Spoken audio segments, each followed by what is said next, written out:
नकाबपोश गुंडों ने पूरे शहर में फैलकर जगह जगह से कुछ लोगों को अगवा कर लिया। कुछ समय बाद लिया नाम की एक लड़की की आंख खुली तो उसने देखा कि वो एक अनजान कमरे में थी और उसके साथ बिस्तर पर एक अनजान आदमी सो रहा था। उसे कुछ समझ नहीं आया, इसलिए उसने कमरे का दरवाजा खोलकर बाहर किसी को आवाज लगाई, पर किसी ने जवाब नहीं दिया। तो वो खुद ही जांच करने निकल पड़ी। तभी साथ के कमरे में उसे बेड पर दो और आदमी बेहोश पड़े दिखाई दिए। अब वो यहाँ से बाहर निकलने का रास्ता ढूंढने लगी, पर जल्द ही उसने देखा कि मेन दरवाजा बाहर से बंद था और तब उसे एहसास हुआ कि किसी ने उन्हें यहाँ कैद कर दिया है। अब लिया के मन में बेचैनी बढ़ती जा रही थी, पर फिर भी वो लगातार बाहर निकलने का कोई रास्ता ढूंढने लगी। मगर इस बार भी नाकामयाबी उसके हाथ लगी, क्योंकि बंगलों की सारी खिड़कियां दरवाजे सीमेंट से पूरी तरह बंद थे। ये देखकर लिया बहुत बुरी तरह घबरा गई और अचानक बेहोश होकर वहीं गिर गई। इसके बाद हम देखते हैं कि फादर डफी नाम के एक आदमी ने उसे बेहोशी से जगाया। फिर जे नाम के एक पुलिस वाले ने वहाँ मौजूद बाकी सबको बताया कि डरने की कोई बात नहीं है, बस थोड़ा ज्यादा घबरा गई थी।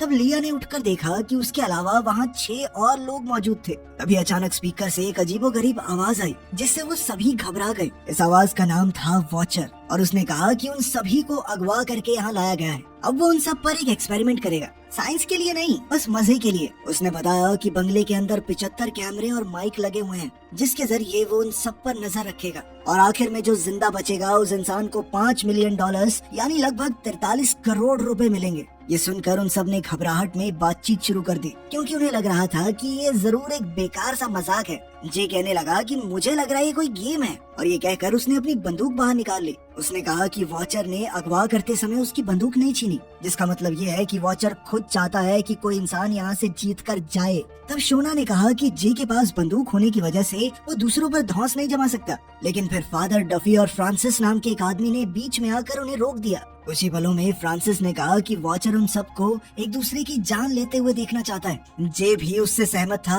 पर उसने कहा कि उन सबको मिलकर इस बंगलों से भागने का तरीका ढूंढना चाहिए। उसका मानना था कि हो सकता है जीतने वाले इंसान को वॉचर खुद ही मार डाले। अब जे ने बाकी सबको मिलकर टेबल उठाने को कहा, जिससे वो दरवाजा तोड़कर यहाँ से आजाद हो सके।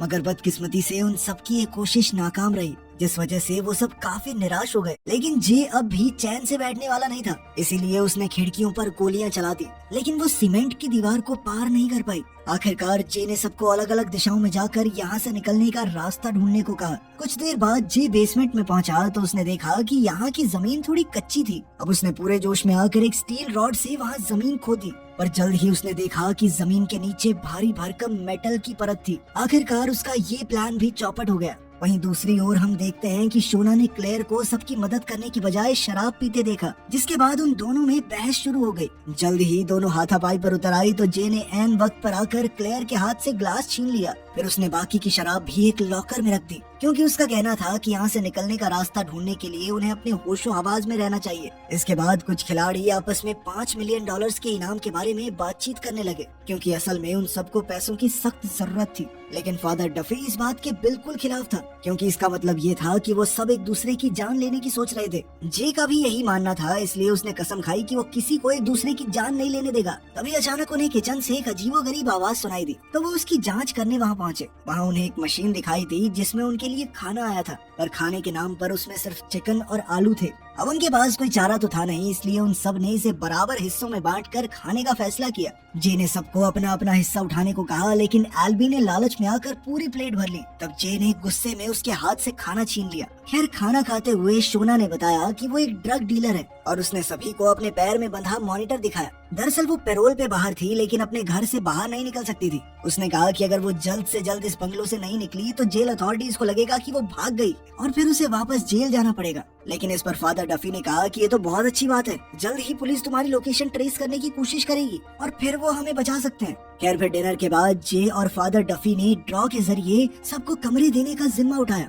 तब क्लेयर के कागज में शोना का नाम आया, पर वो दोनों तो एक दूसरे से नफरत करती थी। लेकिन जे ने कहा कि फैसला हो चुका है और अब कुछ नहीं हो सकता। फिर शाम को शोना क्लेयर की गैर मौजूदगी में उसके पर्स से चीजें निकालने लगी। उसे क्लेयर की अमीरी भरी जिंदगी देखकर काफी जलन हुई, क्योंकि वो खुद ड्रग्स बेचकर बस अपना गुजारा कर रही थी। लेकिन इससे पहले कि वो और तस्वीरें देख पाती, क्लेयर बाथरूम से बाहर आ गई और उससे बिना पूछे उसकी चीजें छूने के लिए शोना पर चिल्लाने लगी। उधर फ्रांसिस और सिंथिया के कमरे में फ्रांसिस ने एक बार फिर से कहा कि वो किसी भी हाल में $5 मिलियन हासिल करना चाहता है, पर सिंथिया इसके खिलाफ थी क्योंकि वो जानती थी कि उन्हें पैसों के लिए दूसरों की जान लेनी पड़ेगी। खैर फिर अगली सुबह जब सभी खिलाड़ी सो रहे थे तो एक नकाबपोश आदमी जे और लिया के कमरे में घुस गया और जे की बंदूक चुराने की कोशिश की, मगर अचानक जे की आंख खुल गई और उसने उसी पल चोर पर हमला बोल दिया। उनकी हाथापाई की आवाजों से लिया की भी आंख खुल गई, मगर अचानक चोर जे को धक्का देकर वहाँ से भाग निकला, जिस वजह से जे और लिया उसका चेहरा नहीं देख पाए। इसी हलचल का शोर सुनकर बाकी सब खिलाड़ी भी हॉल में आ पहुंचे तो जे ने सब पर बंदूक तान दी क्योंकि उसे लगा कि उनमें से ही कोई चोर था। तब फ्रांसिस और मैक्स ने एल्बी पर शक की उंगली उठाई, पर ये सुनते ही एल्बी भड़क उठा क्योंकि सभी उस पर बेवजह इल्जाम लगा रहे थे। अब फ्रांसिस और मैक्स फिर से आपस में बातें करने लगे, पर इस बार वो फ्रेंच में बात कर रहे थे। क्लेयर को लगा कि वो आपस में कोई प्लान बना रहे हैं। साथ ही एल्बी ने उन्हें इंग्लिश में बात करने को कहा। अब जल्द ही वहाँ फिर से बहसबाजी शुरू हो गई तो फादर डफी ने बीच में आकर उन सबको आपसी रंजिशें मिटाने को कहा। कुछ ही देर में सभी खिलाड़ी अपने अपने कमरों में लौट गए, पर जे अब भी हॉल में था। उसने कहा कि खिलाड़ियों के साथ इतना नरम बर्ताव नहीं चलेगा क्योंकि कभी भी किसी का भी मन डोल सकता है, पैसे बहुत ज्यादा हैं। लेकिन फादर डफी ने अब भी उसे इंसानियत पर भरोसा करने को कहा। थोड़ी देर बाद सबको बाहर से कुछ आवाजें सुनाई दी तो जे को लगा कि पुलिस शोना को ढूंढते हुए वहाँ आ गई है। अब वो सब बिना समय गवाए मेन दरवाजे की तरफ दौड़े और पूरी जी जान से उसे तोड़ने की कोशिश करने लगे। इसी दौरान जे ने छत पर गोली चला दी ताकि बाहर मौजूद पुलिस का ध्यान उनकी तरफ जाए। वहीं बाकी सब चिल्ला चिल्ला कर मदद की गुहार लगा रहे थे और इधर फ्रांसिस दूर बैठा उन्हें देखकर मुस्कुरा रहा था। आखिरकार वो सब थक हार कर रोने लगे क्योंकि अब उनकी उम्मीदें टूटती जा रही थी। तब जे का दिल भी पिघल गया और उसने अपनी जेब से लॉकर की चाबी निकाली ताकि जिसको पीनी है शराब पी के अपना मन हल्का कर सके। बाद में जब लिया बाथरूम की तरफ जा रही थी तो अचानक फ्रांसिस उसके सामने आकर उससे फ्लर्ट करने लगा, मगर लिया को उसमें कोई दिलचस्पी नहीं थी और उसने फ्रांसिस को याद दिलाया कि उसकी पत्नी है और वो भी इसी घर में। ये सब सुनकर फ्रांसिस अपने कमरे के बाथरूम में पहुंचा और एक शराब की बोतल को कपड़े में बांध कर तोड़ दिया। फिर उसने एक तीखा कांच का टुकड़ा निकाला और बाकी टुकड़े टॉयलेट टैंक में छुपा दिए। इसके बाद फ्रांसिस लिविंग रूम में सिंथिया के पास गया, पर वहाँ उसने देखा कि एल्बी सिंथिया के करीब आने की कोशिश कर रहा था। ये देखकर वो गुस्से में आ गया, पर सिंथिया ने कहा कि वो तो सिर्फ मजाक मस्ती कर रहे हैं। मगर फ्रांसिस अब भी गुस्से में था, इसलिए वो उन दोनों को बुरा भला कहने लगा। उसकी बातों से एल्बी का भी पारा हाई हो गया और उसने फ्रांसिस को धक्का दे दिया, जिससे उन दोनों में लड़ाई शुरू हो गई। अब एल्बी फ्रांसिस पर भारी पड़ रहा था तो सिंथिया काफी घबरा गई और वो उन दोनों को छुड़ाने लगी, मगर एल्बी को तो गुस्से में कुछ दिखाई ही नहीं दिया और उसने सिंथिया को धक्का दे दिया, जिससे उसका सर बालकनी की रेलिंग पर जा लगा। उसके सर में इतनी गहरी चोट आई कि सिंथिया की मौके पर ही मौत हो गई। ये देखकर फ्रांसिस और बाकी सभी खिलाड़ियों की सांसें सूख गई। अब एल्बी के गुनाह की सजा के तौर पर जे ने उसे उसके कमरे में कैद कर दिया। एल्बी को अपने किए पर बहुत पछतावा हो रहा था और उसने जे से दरवाजा खोलने को कहा, पर इसके बावजूद भी जे ने उसकी एक न सुनी क्योंकि वो चाहता था कि एल्बी को उसके गुनाहों की सजा मिले। खैर अब वो सभी इस अनजान बंगले में कैद थे, जिस वजह से उनके पास सिंथिया का अंतिम संस्कार करने का कोई जरिया नहीं था। आखिरकार उन्होंने उसकी लाश को एक चादर से ढककर बेसमेंट में रख दिया। कुछ देर बाद जे ने सबको खाना दिया, पर इस बार सबको पहले से भी कम खाना मिला था क्योंकि वॉचर चाहता था कि अब वो खाने के ऊपर भी लड़े। जैसे ही एल्बी को पता चला कि खाना आ गया है तो वो भी अपने हिस्से की मांग करने लगा और उसे भूखा देखकर फादर डफी को काफी बुरा लगा, मगर जे ने कहा कि एक अपराधी की यही सजा है।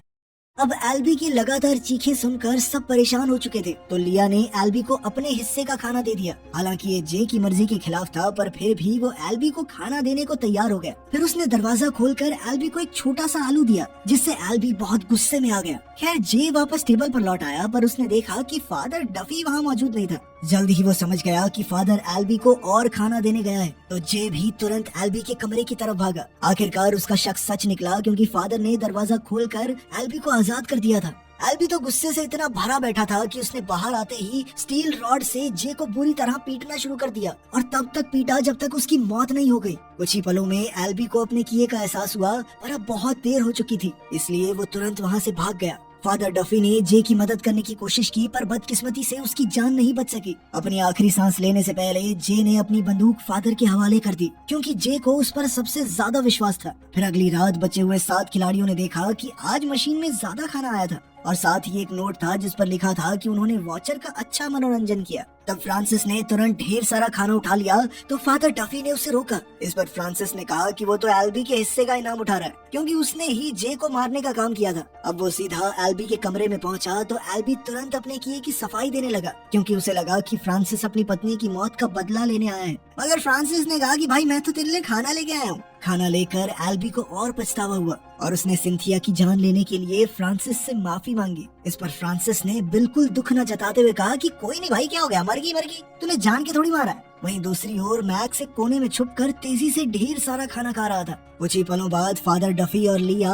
एल्बी के कमरे में उसे देखने गए, मगर वहाँ का खौफनाक मंजर देखकर उनके पैरों तले जमीन खिसक गई। असल में एल्बी की लाश पंखे से लटक रही थी, लेकिन लिया को यकीन था कि वो खुद नहीं मरा, इसके पीछे किसी और का हाथ है क्योंकि वो यहाँ रहकर एल्बी को इतना तो समझ चुकी थी। ये सुनकर फादर ने बाकी खिलाड़ियों को पूछताछ के लिए हॉलवे में बुलाया। तब शोना ने फ्रांसिस पर एल्बी के कत्ल का इल्जाम लगाया क्योंकि आखिर में तो वही उसे खाना देने गया था। फ्रांसिस ने इससे साफ इनकार कर दिया, मगर बाकी लोग फादर पर फ्रांसिस को सजा देने का दबाव बनाने लगे। लेकिन उसी समय फ्रांसिस कहने लगा कि ऐसे तो ये मैक्स भी तो हो सकता है कातिल, इसका स्कार्फ बंधा हुआ था उसके गले में।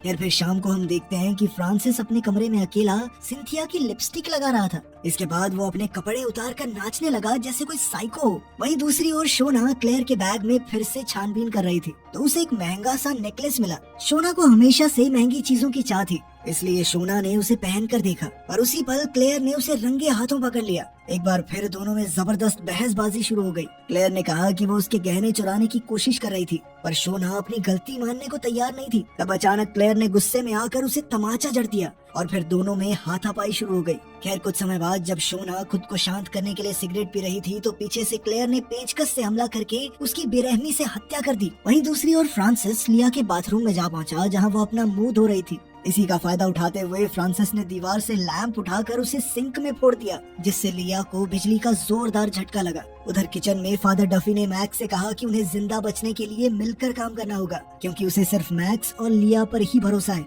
मगर मैक्स ने पूछा कि इसके बदले में मुझे क्या मिलेगा, लेकिन फादर डफी ने मैक्स को और खाना देने से इनकार कर दिया क्योंकि ये बाकी खिलाड़ियों के साथ नाइंसाफी होगी। लेकिन जब मैक्स उसकी बात ना मानते हुए खाना चुराने लगा तो फादर डफी को मजबूरन उसके सर पर बंदूक ताननी पड़ी। अब फादर मैक्स को उसके कमरे की ओर ले जाने लगा, पर जैसे ही वो हॉलवे में पहुंचे तो उन्होंने देखा कि शोना के कमरे का दरवाजा खुला था। तब फादर डफी ने अंदर जाकर देखा तो वो हक्का बक्का रह गया क्योंकि जमीन पर शोना की लाश पड़ी थी। क्लेयर ने फादर से झूठ कह दिया कि शोना ने उसे मारने की धमकी दी थी, पर फादर ने उसे कैद करने का फैसला किया। क्लेयर को बाहर भेजने के बाद फादर लिया को देखने उसके कमरे में गया क्योंकि उसे लिया की काफी चिंता हो रही थी। वहाँ उसने लिया को बाथरूम में जमीन पर पड़े देखा तो उसे लगा कि लिया की भी मौत हो चुकी है। वो इस सदमे से बाहर आता इससे पहले ही क्लेयर मौका देखकर वहाँ से भाग गई। फिर जैसे ही शाम हुई तो फ्रांसिस ने फादर डफी को ढूंढा क्योंकि डिनर का समय हो गया था, मगर उसने जाकर देखा कि फादर लिया की मौत के सदमे में था। अब फ्रांसिस पहले ही सफाई देने लगा कि देखो सर, मैं तो बेगुनाह हूँ, मैंने कुछ नहीं किया, ठीक है, इसकी मौत मेरे हाथ नहीं हुई। पर फादर को उसकी चालाकी समझ आ चुकी थी। फादर ने उसे धिक्कारते हुए कहा कि वो पैसों के लालच में दूसरों की जान लेने लगा है, पागल हो चुका है तू। अब फादर डफी ने उसे बंदूक से धमकाया, पर मानो फ्रांसिस के मन से सारा डर निकल चुका था। वो जानता था कि फादर कभी गोली नहीं चलाएगा क्योंकि ये तो उसके सिद्धांतों के खिलाफ है, इसलिए वो फादर को बुरा भला कहकर उसे गोली चलाने के लिए उकसाने लगा। आखिरकार तंग आकर फादर डफी ने गोली चला ही दी, पर फ्रांसिस की मौत नहीं हुई। जल्द ही फ्रांसिस जख्मी होकर वहाँ से भाग निकला। इसी दौरान अचानक लिया की आंख खुली और वो होश में आ गई। उसने ये सब अपनी आंखों के सामने होते देखा था तो वो तुरंत भागकर एक कमरे में छुप गई, पर बदकिस्मती से ये फ्रांसिस का ही कमरा था। अब वो घबराहट के मारे बाथरूम में फिसल गई, जिस वजह से उसके हाथ से टॉयलेट लिड गिर गई। तब उसे वहाँ कांच के टुकड़े मिले जो फ्रांसिस ने छुपाए हुए थे। जल्द ही फादर डफी क्लेयर को ढूंढता हुआ आगे बढ़ा तो उसने देखा कि मैक्स ने तो उसे बंदी बना लिया था। फादर ने मैक्स को उसे आजाद करने को कहा, पर मैक्स नहीं माना क्योंकि उसे डर था कि क्लेयर उसका सारा खाना खा जाएगी। आखिरकार वो क्लेयर की जान लेने ही वाला था कि ऐन वक्त पर फादर डफी ने मैक्स पर गोली चला दी।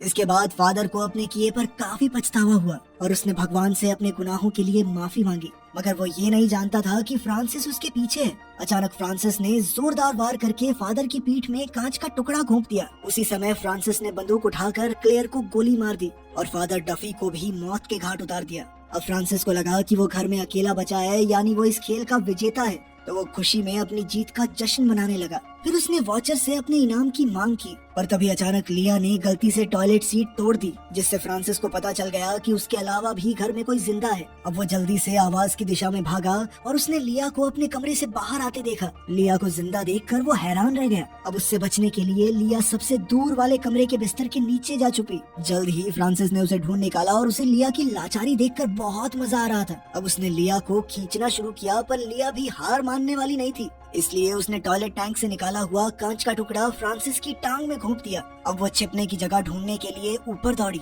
पर जल्द ही फ्रांसिस ने उसे वहाँ भी ढूंढ निकाला। तब अचानक फ्रांसिस उस पर कूद पड़ा, जिससे वो दोनों बालकनी से नीचे डाइनिंग टेबल पर जा गिरे। इस बार लिया फ्रांसिस के ऊपर गिरी थी और उसके हाथ में मौजूद कांच फ्रांसिस की छाती में था। आखिरकार अनजाने में ही सही, पर उसने फ्रांसिस को मार डाला, मगर अपनी जीत का जश्न मनाने के बजाय वो फूट फूट कर रोने लगी, क्योंकि उसने किसी की जान ले ली थी। खैर कुछ ही पलों में मेन दरवाजा अपने आप खुल गया और लिया ने यहाँ से निकलने का फैसला किया। वहाँ उसे पैसों से भरा बैग मिला, जो उसने इनाम के तौर पर रख लिया। पर जैसे ही वो दरवाजे से बाहर आई तो उसने देखा कि वो घर के दूसरे हिस्से में आ गई थी, जहाँ 4 और विजेता अपने पैसों का बैग लेकर बैठे थे। उन्हें देखते ही लिया वहीं जम गई, क्योंकि उसे एहसास हो गया था कि ये खेल अभी बाकी है। वीडियो पसंद आई तो लाइक कर देना, चैनल को सब्सक्राइब कर लेना। मिलते हैं अगली वीडियो में।